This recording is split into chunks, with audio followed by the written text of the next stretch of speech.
இருங்க இருங்க, இந்த வீடியோவை தள்ளிடாதீங்க, கொஞ்சம் பொறுமையாக. தேவன் என்ன பேசுகிறான்னு கொஞ்சம் கூர்ந்து கவனிச்சுட்டு போங்க. என் வாழ்க்கையில் சமாதானம் இல்லை. எவ்வளோ தான தர்மம் பண்ணுறேன்,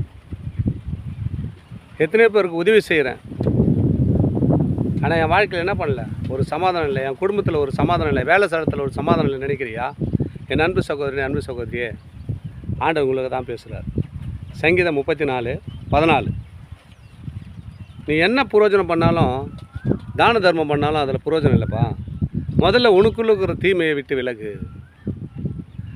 உனக்கு ஒரு தீமையான காரியம், ஒருத்தனுக்கு துரோகம் பண்ணுவது, ஒருத்தனுக்கு கெடுதல் பண்ணுவது, கூட இருந்தே குழி பறிப்பது, பொய் சாட்சி சொல்லுவது, எத்தனையோ தீமையான காரியம் உனக்குள்ளே இருக்குதுப்பா. நீ தானம் தர்மம் பண்ணுறியே, அது சரியில்லைப்பா. ஆண்டவர் இங்கே ஒரு வசனம் சொல்லக்கூடாது. சங்கீதம் 34:14.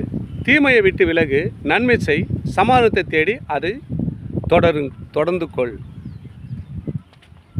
தீமை முதல்ல விட்டு விலங்கணும், அப்புறம் தான் நன்மை செய்யணும். தீமை வச்சுன்னு நீ என்ன தான் நன்மை செய்தாலும் உனக்கு பலன் கிடையாது. ஆண்டவர் எவ்வளோ தெளிவுபடுத்துகிற பற்றியா?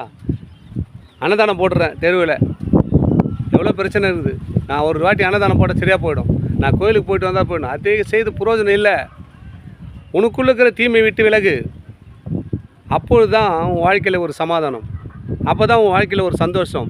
நீ தான தர்மம் பண்ணி என்ன புரோஜனம்? ஒருத்தருக்கு உதவி செய்து என்ன புரோஜனம்? அதெல்லாம் பற்றி ஆண்டவர் உங்கள்கிட்ட பேசலை. என்ன சொல்கிறேன்னா, முதலாவது உன் தீமை விட்டு விலகுப்பா. அழுக்கான காரியம் உனக்குள்ளே அநேக அழுக்கான காரியம் இருக்குது. வெள்ளை துணி போட்டுன்னு போகிற, அழுக்கை அகற்றி போடு. உன் இருதயத்தில் இருக்கிற அழுக்கை அகற்றி போடு. அப்பொழுது தான் நீ இதில் சுகமாக இருப்ப அப்படின்றார். தொடர்ந்து இந்த வீடியோ பாருங்கள், விலகி போடுங்க. உனக்கு இருக்கிற அழுக்கான காற்றை விலக்கி போடுங்க. அப்பொழுது தான் உங்கள் தீமையை விட்டு விலகும் போது தான் உங்களுக்கு நன்மை கிடைக்கும். ஆமென். தொடர்ந்து வீடியோ பாருங்கள், சப்ஸ்கிரைப் பண்ணுங்கள், லைக் பண்ணுங்கள், ஷேர் பண்ணுங்கள்.